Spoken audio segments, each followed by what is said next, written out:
I hope everybody's surviving and thriving, maybe sleeping in a little bit. Today I thought we'd make one of my favorite one-pan wonder dishes that I think is super simple. There's a lot of substitutions you can make, so feel free to ask away if there's something you want to add into our dish today. Awesome, love your creativity. I'll go over our ingredients in just a moment, but the reason I love this dish is actually because you can throw it all on a sheet tray, pop it in the oven, and dinner's ready in 20 minutes. So this one, a lot less cleanup than a few of our other recipes.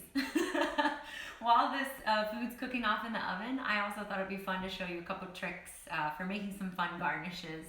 If there's anything you have questions about, again, just shoot us a text during the live feed here, and we're gonna get started. So welcome to my kitchen. My name's Chef Eliza. It's a pleasure to have you here, and it's a joy to be a part of your cooking experience. Thanks for taking the time to feed yourself well. That's so important right now. Let me go over our ingredients really quickly, and then we'll just jump right in. So what I'm making today, again, you can substitute just about anything for this, but I'm gonna be using some fresh broccoli, some carrots, a little bit of sweet potato. You could absolutely substitute out cauliflower or new potatoes. Really, any potato is great. Even some bell pepper would be awesome. I'm gonna use some scallions today, but if you don't have those, onions or shallots are great. And then a barky herb, so something like thyme or sage or rosemary is gonna be perfect because we're gonna be roasting. You're gonna wanna grab yourself some citrus. Lemons are mine today because we have a Meyer lemon tree growing us these. If you're not that lucky, then you can totally grab limes or oranges or whatever you have. That's perfect. I'm gonna be using salmon today for our protein, but if you prefer to use something like tofu or chicken or even pork would be awesome. It's gonna work just the same and be beautiful. You can grab yourself some spices if you want. I decided to mix it up a little bit today. I've got my celery seed and dill weed. Of course, you can throw in whatever you have in your pantry. Right now, desperate times call for desperate measures. Italian seasoning, oregano, cumin, anything that you really like. We're gonna try to keep this relatively simple, so you don't need much, maybe one or two if you have a spice you wanna try. Grab salt and pepper for sure. And then I've got a little bit of stock to go with my quinoa. Instead of farro today, I'm gonna be cooking off quinoa. Whatever grain you choose, rice is awesome too. That's great, and that's just a side dish if you wanna serve this alongside your dinner, okay? Let's get started. The first thing we're gonna do is grab a mixing bowl for yourself. And if you haven't done it yet, do turn your oven on. You're gonna want it really high. We're gonna have it at 450 for this recipe. And the reason is it'll help kind of caramelize the veggies really quickly. We're gonna be roasting all of this together on a sheet tray. So all the equipment that you're gonna need is gonna be a mixing bowl, a sheet pan, a couple of cutting boards and knives, and your oven. If you want to cook along a grain with me, you also might want just a small stock pot. And I'm also gonna show you how to fry up some garlic as a garnish. So if you wanna follow along with that too, grab garlic, grab a little oil, and a saute pan. I'm gonna start it on the veggies to begin, and you can grab whatever you have handy. Again, it's really important that you just feel comfortable using whatever you have in your pantry. Anything that didn't get used up this week, let's use it now. Root veggies are gonna be awesome. So for us, I'm just gonna quickly dice these sweet potatoes into long spears. If you haven't worked with me before, you might not know how to hold your knife properly. Let me show you very quickly how to do that. A pinch grip is what we'll use, just okay sign, wrapped around the blade, and then the rest of your fingers fall comfortably around the knife. This is really important. This is gonna be incorrect. It's gonna actually put all the pressure into your wrist, and it won't allow you to have a lot of control. When you use the pinch grip, you're able to use your shoulder all the way down to your fingertips, so you have a lot more power that way. Perfect. The other hand's gonna make a claw, and that's gonna hold on to whatever it is you're chopping, especially these roly-poly ingredients. Really important to have a nice, steady claw and base to make sure you're keeping your hands out of harm's way. So here's what we're gonna start with. I'm gonna take off the two tail ends here of this sweet potato. Those I'm gonna throw in my compost. Now, really simple, you guys. As long as these have been washed off, we only have a couple steps ahead of us. I'm gonna use the bridge. That gives me a nice flat surface. These are relatively small potatoes. You might end up cutting yours into 3 slabs, but I've just got 2 here. I'm gonna use the claw, and I'm gonna dice these guys into long wedges. Nice thin wedges. I'm gonna get about 5 pieces out of mine. Just go for, 1/2 to 3/4 inch thick slices. Same thing for my sweet potato here. I'm gonna use 2 sweet potatoes today. You feel free to use whatever you've got. If you're using Idaho potatoes or new potatoes, you're gonna slice similarly, just 1/2 to 3/4 inch thickness. So again, using the bridge, holding on tight to either side. There's a lot of fiber going on inside these sweet potatoes, so they're super dense, and they're gonna take a little bit of extra oomph to really dice right through. Now, my favorite trick for sweet potatoes, if you've worked with me before, you know this one. We're gonna salt these guys to pull out some of the moisture and let them cook a little bit more evenly. Sweet potato has a lot of water kind of hidden inside it, so all you have to do, nice 5-finger pinch right over the top. Let those sit there while we chop up the rest of our ingredients, and it's gonna pull out some of the moisture for us. That's gonna allow them to cook a little bit better for us. So set those aside for now. We're gonna keep adding our veggies to this bowl, so make sure you have a bowl big enough to handle that. Grab yourself a small head of broccoli. Just one will be fine for today. And for broccoli, usually when you buy them, you're getting them in these kind of Christmas tree style, so you have the trunk on the bottom. The stem is totally edible. It actually has more fiber than the florets. So I love to use this. Let me show you how to take this apart. Just grab a peeler if you have one. You can use a knife to do the same thing, but just a really quick, rough peel is all you need. I'm gonna go right around the outside. Those little knobs can be a little tricky. I'll show you how to take those off in a second. Now these broccoli shavings I'm gonna put in my compost, but we are gonna use the stem like I mentioned. If some of it gets stuck for you, you can just use your knife to shave that bit away, okay? So just a nice gentle peel on the outside. You're gonna expose the smooth skin. That's how you know you got down far enough, okay? So try to get it nice and smooth. And a reminder, if you're just joining, go ahead and hit that oven on to 450. You want a nice hot oven. Grab yourself your ingredients and get going. All right, I'm gonna toss these into the compost. And our broccoli, I'm gonna go ahead and dice. So we're gonna leave it long and proud here. Sounds silly. I'm gonna take this apart. Same way I did the sweet potato, I'm gonna cut right in half. So I poke my knife blade into the top of that little tree floret. I'm gonna slice down, slicing the stalk in half, okay? If it looks a little bit tired on the bottom stem end there, you can get rid of a piece of that. About 1/2 inch is fine. All right, so now I have these long pieces that I can cut out here. We're gonna do the same thing, cutting nice long spears of broccoli. Keep it beautiful. This is gonna look really gorgeous. Now we want them to be about the same size as those sweet potatoes in thickness, okay? So you might get 5 or 6 pieces out of a small head like I did, okay? Of course you can add some more broccoli if you're a big broccoli fan, but just about this size. That's great. Throw that into the bowl. Just that simple. If some of the florets fall away, that's okay too. They just look really beautiful when you plate it like this. It's really quite lovely. All right, so we've got our beautiful broccoli spears, our sweet potatoes. Mine are already starting to get glistening. You can see the salt pulled some of the water out already. Love it. Now give your board a little tidy here. So far we've just diced up 2 veggies, just a few more to go. This recipe is gonna come together relatively quickly. So I hope this is gonna make Sunday night dinner a little bit easier for all of us.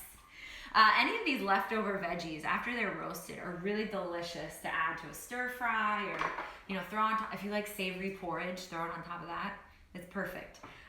For our carrots, let me show you what I'm gonna do. You might be chopping up a leek or a bit of fennel, maybe even some asparagus tips. If you have items that are about the size of what we've already diced up, throw them in whole. You don't even have to dice them. For our carrot, I'm gonna give this a quick peel. You can absolutely just scrub them down instead. You don't have to do this part, but I do save my carrot peels and my onion shavings and my celery, you all know this, for my stock. I make sure to save all of this goodness for that liquid gold we like to create. I am gonna use a little bit of stock today for my quinoa cooking.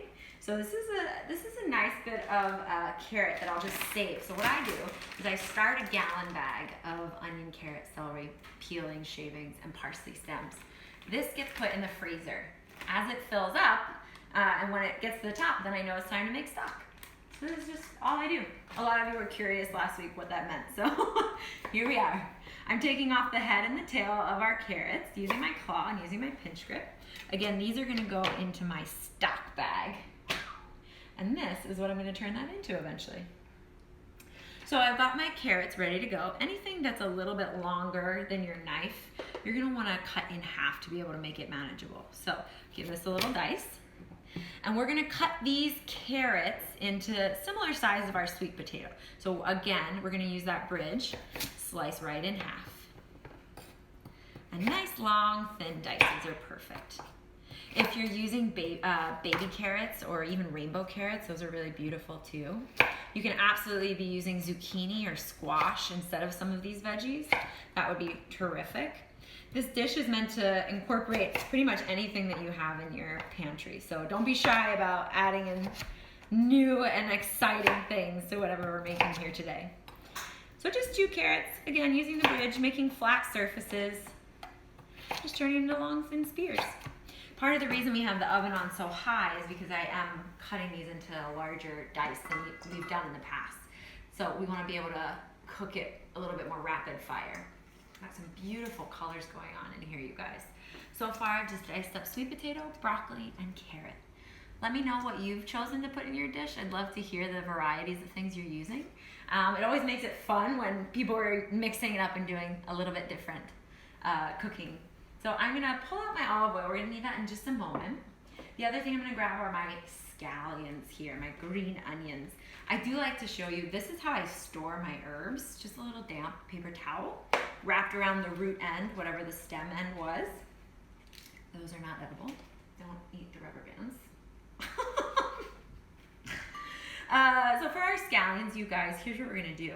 If you plan on saving a few of your scallions from the bunch, you can actually put these back into a cup of water. You can cut off the tops and then those will regrow if you just leave them in your fridge in a cup of water.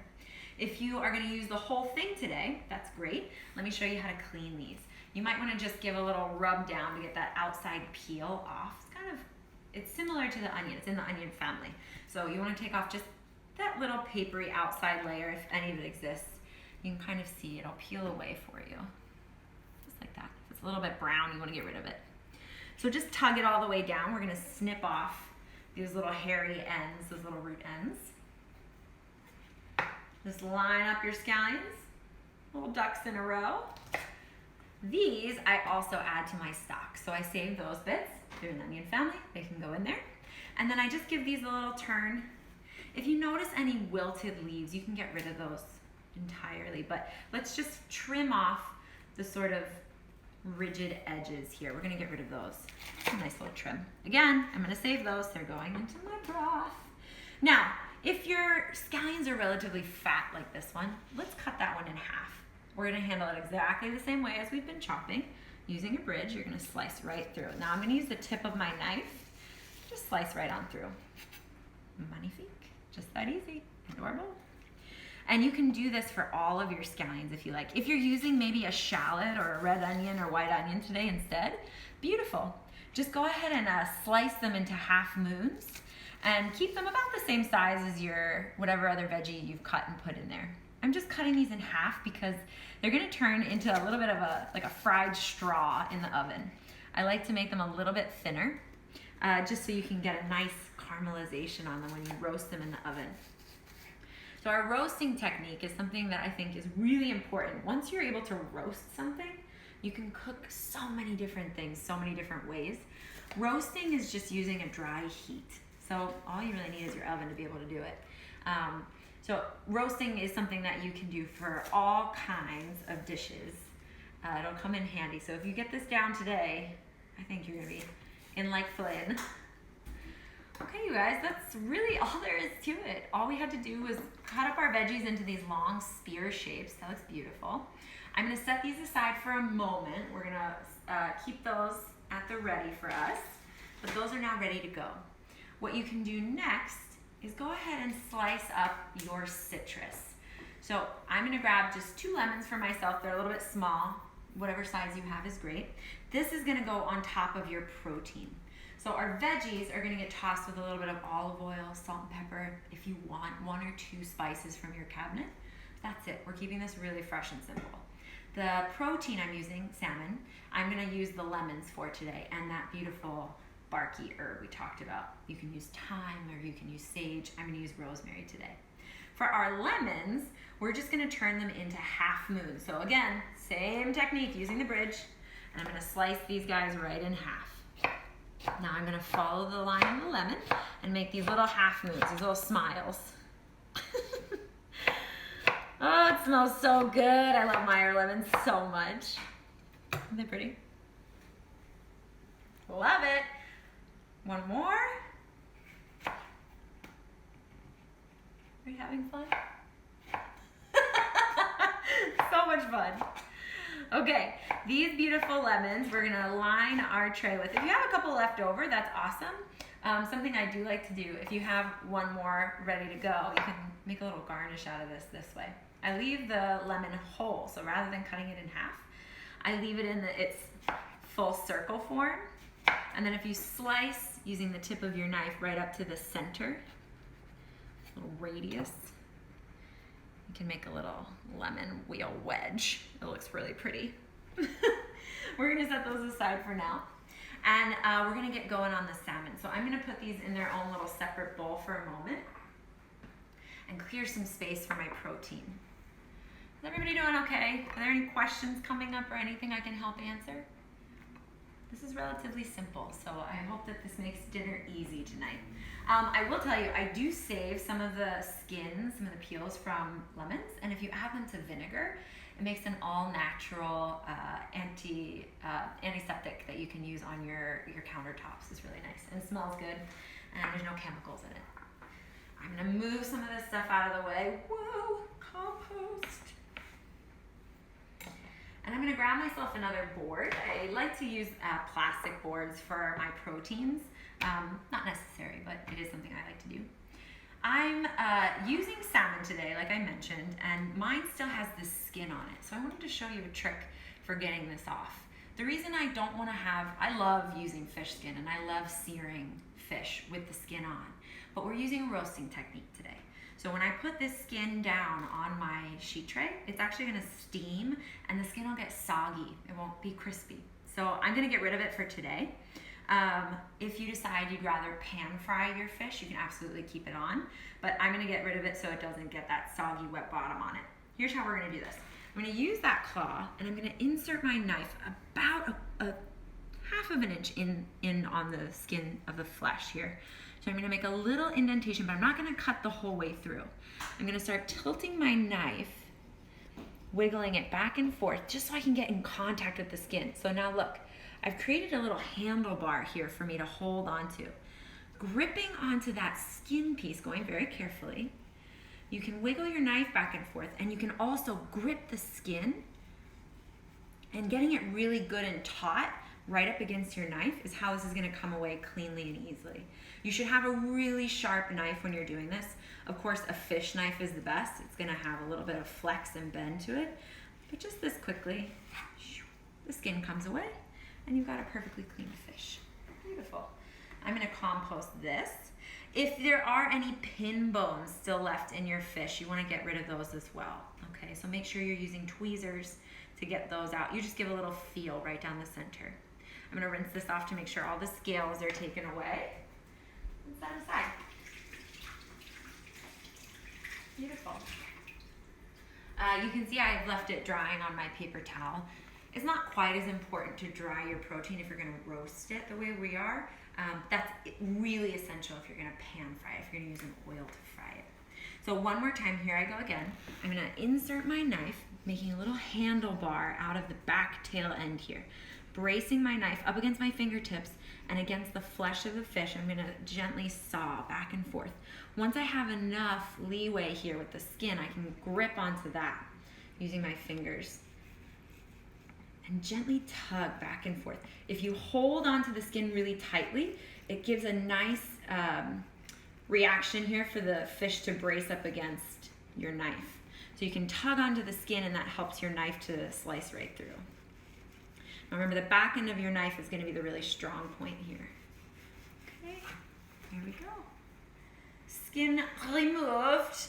Now, if you have a lot of white membrane here, you can also use a very sharp knife and the thin tip of the knife to get rid of that. Just if there's a lot left over. And kind of pull that away. You make like a little triangle shape around the membrane there. I'm gonna give this guy a rinse.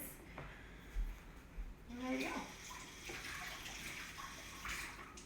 I love salmon. Of course, you don't have to use salmon today. You could be using chicken or pork, or you could be using maybe a different fish. Cod or tilapia would be just delicious with some of this. I'm gonna get rid of these tools here. Grab yourself a fresh knife or give yours a rinse.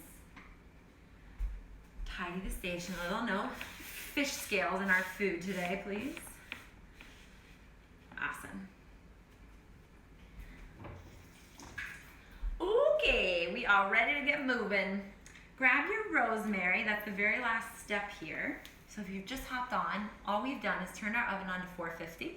We've sliced our veggies into these long, thin spears. Choose your own adventure with whatever vegetables you like to use. We're using carrots and sweet potatoes, scallions and broccoli today. Substitutes are more than welcome. And we're gonna use salmon for our dish today. We've also sliced our lemons into some little half moons here. And now we're gonna add to the mix this beautiful herb. If you have thyme or sage, we're gonna kind of follow the same procedure. You're just gonna take some of the leaves off of the stem here. And by holding it at the very top, it'll be the same for your thyme. You can hold at the very tippy top and yank down. We don't need too much for this rosemary. It'll go a long way. And it's really only gonna go on to our salmon. So maybe 2 or 3 sprigs is enough. We don't like too many herbs in our household all at once. So. All right, we're gonna set this aside. And now we're gonna grab our sheet tray. You don't have to line your sheet tray with parchment, but I've done it. And we're gonna add that to the mix here. So here's what we're gonna do. Gather up those beautiful herbs you just took care of. We're gonna place our fish right in the middle of our sheet pan, okay? Give your fish or protein, whatever you've chosen, a little pinch of salt. And by a little, I mean a 5-finger pinch for each fillet. And a little pinch of pepper, if you like. You could use chili powder or another kind of spice if you prefer, but I'm trying to keep this really simple today. Light and fresh. Ooh, yeah. Now, I'm gonna throw this in the center of my sheet pan. Now you get to get really fancy. We're gonna sprinkle our herbs right on top. Love it. And now you get to do the fun part here. We're gonna line our lemons up right down the line. So this is called shingling. If you feel extra eccentric today, you can shingle your lemon slices so they look like little rooftop shingles here. It just looks really beautiful. And the lemon zest, the outside of the lemon, is where all the oil lives. So we're putting both parts on here. The juice is gonna cook out, and the zest is gonna add a lot more lemony flavor. Magnifique, beautiful. Of course you can use limes, of course you can use oranges, of course you could use a different citrus. If you don't have a lemon, lime, or orange, don't worry too much. It's not gonna be the end of the world. But the reason I always pair lemons with fish is because it's kind of a chemical reaction. If there is kind of a fish smell about the fish, the lemon can kind of make that subside. There's just some cool alkaline stuff happening when the lemon comes in contact with the fish. Trying to be very eccentric today. I even got like gussied up and got my whole chef uniform on today. Felt necessary. All right, so our salmon is ready to go, you guys. Beautiful work. In a moment, we're gonna drizzle some olive oil over top after we get our veggies put together. So set that aside just for a few seconds. We're gonna assemble our vegetables next. Go ahead and grab your veggies. Nice big drizzle of olive oil right on top. Choose whatever oil you have in the house, avocado, coconut, veggie oil, all are welcome. But a really nice drizzle to glaze everything. You want this to be really shiny. So every bit of your veggie should get coated with some oil. I'm gonna divide mine into two because eccentric Eliza got carried away with veggies. Now, 5-finger pinch of salt for sure. And then if you're deciding to use a little bit of a dry herb today, I'm gonna use just a little bit of dill. It's one of my favorites to pair with salmon. Just a nice half teaspoon would be perfect. I'm just sprinkling a little bit on each of my bowls here. Not too much. You don't need this. Let the veggies do the work for you today, okay? They have all the flavor. They've got all that gorgeous fiber going on in here. So many good vitamins and minerals. All we're doing is unlocking the flavor when we put them in the oven. Just caramelizing and making it beautiful. Keep it beautiful. Now I'm gonna take my veggies and just line them up like little soldiers around my fish here. If you're using chicken, fine. Pork, perfect. Whatever you have is great. Try to give enough space so that the veggies are in contact with the sheet tray. If you're stacking them up too much on top of each other, then they're not gonna cook the whole way through. We wanna make sure we get them nice and caramelized, okay? So you may need to use a second sheet tray for any leftover ingredients you have. That's okay. But you notice how my veggies are super shiny. They're really glistening. That's because they're nice and coated with olive oil. The roasting is gonna really start making the oil fry the veggies. So the fat's gonna pull out some of the flavor for us.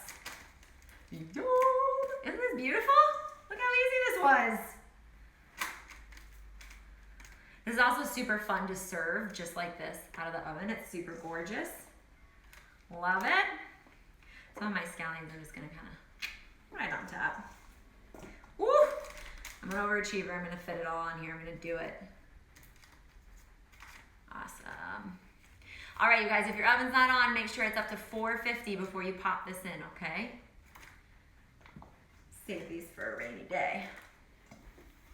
If you still have some of that fresh herb left over, of course you can sprinkle that right on top. One last little drizzle of olive oil right onto our fish. You want to make sure that gets a nice coating too. Whatever protein you use today gets a nice coating of olive oil, okay? Just that simple. I'm going to toss this in the oven. It's going to be in there for about 15 to 20 minutes, maybe more, depending on the thickness of your protein. I'm going to be right back. And go ahead and take a moment to just wash your hands. Off we go. Super cool. Super easy. Who knew? All right, while that's in the oven, let's also go ahead and start cooking off our farro or whatever grain you're using. Again, I'm using quinoa today. So for my quinoa, I'm following roughly a 1.5 to 2. So 1.5 cups quinoa, 2 cups liquid. I'm gonna use stock today. Roughly 2 cups of stock. And I'm just gonna bring this up to a boil. Reduce it down to a simmer, let it cook for 15 minutes. We're good to go. Awesome. One nice big 5-finger pinch of salt. 1.5. And I'm gonna put this on the stove top. Again, bring your grain up to a boil, turn it down to a simmer, and let it cook till it's tender. Different grains or different sides are gonna cook a little bit differently, right? So rice is gonna take a little bit longer. My quinoa is gonna cook a little bit faster. If you're using farro, that's gonna be kind of right down the middle. Let me get this out of the way. So I thought I'd show you a trick that I like to use when I'm garnishing my food for myself. This is one of those funny catering hacks that I think is really great. I'm gonna be using just a small saute pan to show you how to make really good fried garlic. What you wanna do, make sure you have, I'm using a nonstick pan, not totally necessary, but it is helpful. You wanna also make sure you have a paper towel lined plate for this part, okay? I'm also gonna grab myself a slotted spoon. Slotted spoon just means it has holes in it, and that's to help me pull out my garlic from the frying pan. For our garlic, we're just gonna slice it into really thin pieces, okay? So all I'm gonna do, using a pinch grip, I'm gonna hold on to my garlic, slice off that little tail end so they kind of all fall away. We're gonna use just a gentle love tap because I don't wanna mince the garlic. I wanna keep it in long chips. So I'm gonna show you, once you push down gently on your garlic, the skin should pretty easily fall away. This guy's already starting to sprout. Gonna use him anyway. You get rid of those little green pieces. Just a gentle tap. That pulls away the skin for us. Garlic can be a little sticky. Be ready. There's a lot of natural occurring sugars in our garlic. So if it starts to stick to you, you can absolutely use my salt trick. Give it a little pinch and it'll fall away. This is gonna take a moment or two to get this all nice and clean. I will say garlic is also an incredible medicine. If you ever felt a little ill or even had a pretty bad hangover, this is a nice trick. If you eat a little raw garlic, it fixes you right up. Speak from experience. It also really helps protect your immune system. So if you're starting to feel a little under the weather, some raw garlic in your diet for a day is going to be really helpful. It's worth the garlic breath. I'm also finding that being in the kitchen has been really therapeutic for me.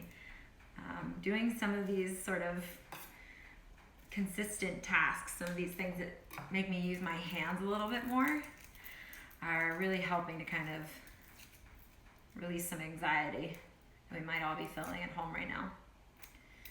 Is everybody doing okay? Everybody's all right? No questions today, Brian. This is amazing. Clear and straightforward. So once you get your garlic peeled thusly, maybe do 5 cloves. A little scamp trying to get away. We're going to be ready in just a moment.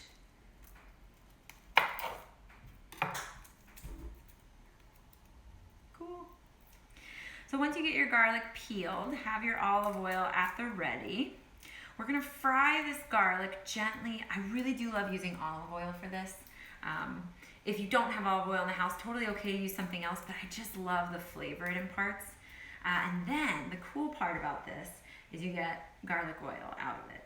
So I'm going to start heating up my pan. We aren't going to start dicing just yet. I want my pan to get nice and hot first. Good morning. Don't worry, guys. The butane's turned the wrong way. What a Sunday. All right, we're back. Perfect. So you want to heat up your pan to over medium-high heat. You want your pan to be nice and hot before you add that oil in so that it cooks evenly. While we're waiting for that to heat up, I've got my last little clove of garlic here ready to go. And we're going to slice these into really thin, long strips. So we actually kind of followed the same pattern and technique here today. Those really long, thin pieces. Moving that out of the way. Compost. Yes! Eliza, is garlic okay to use when it has the green sprout in it? Yes, that's such a good question. The French would say no. I say use it all. It's totally fine. It just means it's trying to grow. It probably means your garlic sat out on the counter for a little bit too long. It's totally fine. I use it all the time. The French would have you do something like this. I'll show you. If you cut it in half and get to the center, you can actually pull the green sprout out. So that can fall away. And if you don't want to cook with that, that's okay. It's just a little seedling. Yeah? That can pull away. That's fine. I use it all though. So I'm going to use my bear claw and slice into really long, thin teardrop shapes. Now it might be a little tricky if your garlic is slightly smaller than mine. That's okay.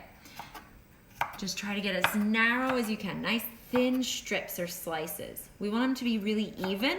So whatever size you started slicing, keep up with that size. We want to keep these chips nice and even so they fry evenly for us, okay?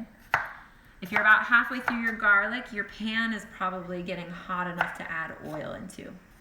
We're gonna add in about 3 to 4 tablespoons of olive oil, okay? We want it to gently heat up. You wanna be able to smell the olive oil getting warm, okay? I put a nice large coating of oil in the bottom of that pan, all right? We want that to continue heating while we finish slicing up these garlic chips, okay? So you can see there's a little green sprout coming through. It's not ideal, but I don't mind using it. Some say that it is a little bitter, but you can absolutely still eat it. I think it's delicious. And I also think it's easier just to leave it all intact. All right, so this is about 5 cloves of garlic. Of course, you can absolutely make more of this if you like, but it's just a fun technique. What I do to start is just put in 1 slice and just see if it starts to foam like this is doing. So it's starting to fry for me. You can see it kind of floating around and trying to get away. That's exactly what we want. Now we're gonna gently fry these off. Now make sure your oil isn't too hot. We heated our oil up, but you're gonna wanna turn it down to medium-low for the rest of this cooking, okay? Really important. You don't wanna flash fry it so fast that your garlic burns. So make sure once you've gotten your garlic in, turn it down to medium-low. We're gonna do this nice low and slow action here, people. Low and slow. If you've ever had some really delicious Asian food or even Indian food, you might have had this as a garnish on top. It's one of my favorite things to put on top of what's called juk, and juk is savory rice porridge. It's something that if you decide to cook off the grain with me today, like I'm cooking off my quinoa, you can absolutely turn that into a savory breakfast tomorrow morning, and this is awesome on top of it. Yeah. So you can see mine's already starting to turn a little bit golden brown. Try to flip it if you can. Give them a little flip and a toss here. Let's get all the way down to low. Get all the way down to low as you're cooking. This should take a few minutes. This is gonna be patient work for us, okay? But it is important that you let the garlic sugars caramelize fully, okay? So in frying this garlic, it's almost like making potato chips, but the garlic has so much natural sugar in it. It's just amazing how sweet garlic can be. So when it looks about like this, we're done. Make sure both sides look really rich and caramelized. And you don't want them to be soft in the center. You want them to actually have the texture of a fried potato chip. Really crunchy and delicious. Yeah? Gorgeous. This is gonna make your kitchen smell like heaven on earth, people. My goodness. Look at that.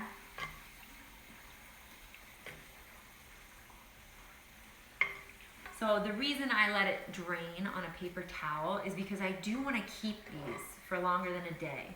If you don't drain them, they're going to end up getting soggy. There's going to be too much oil left on them. And when they get really soggy, they're just not quite as delicious. We want that crunch. Okay, as they're coming off, you can also, because that hot oil is still sticking to it, give it a little pinch of salt. Just a little pinch of salt. Now we got some garlic chips. We ready?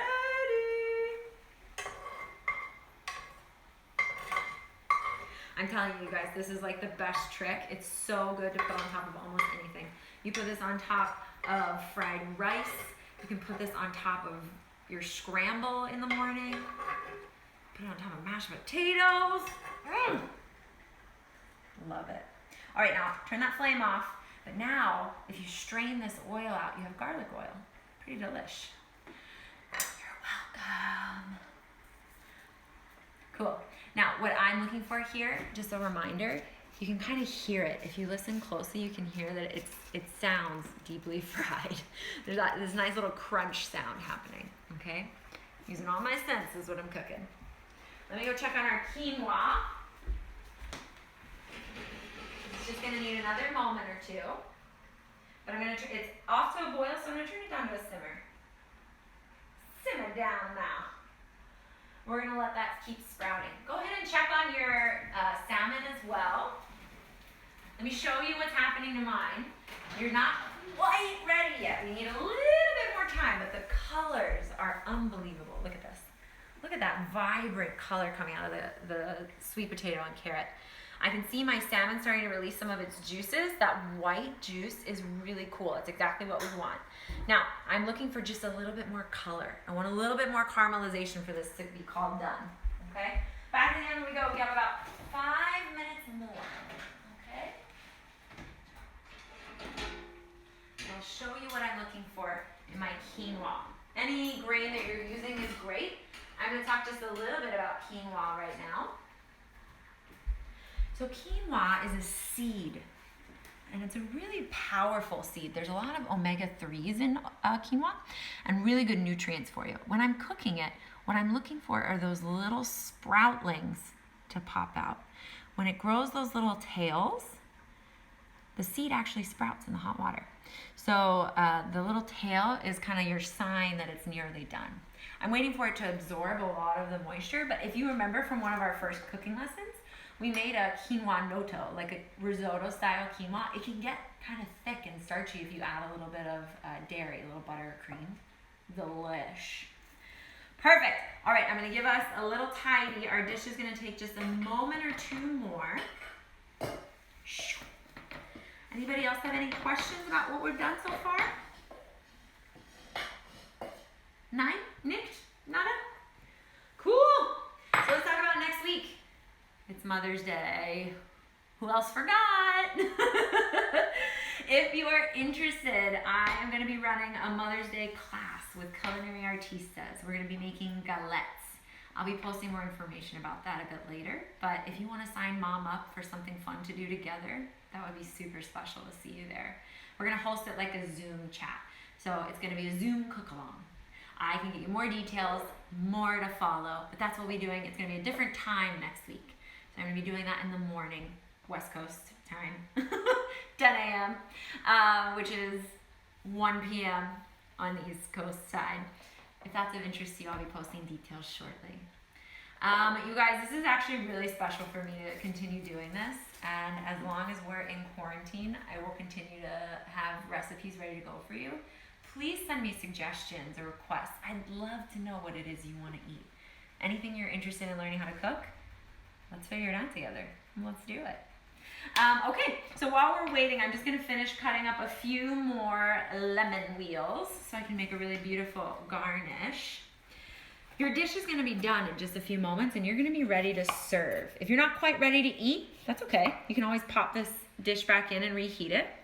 If you decide, you can totally save any leftovers. Like I mentioned, those roasted veggies are awesome in a soup or a stir fry. You can throw some of the leftovers into an omelet if you want.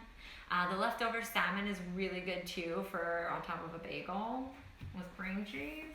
I'm getting a plate out to make sure that we're ready to go. Excuse my kitchen, folks. I want to plate this for you because I think it's just so beautiful.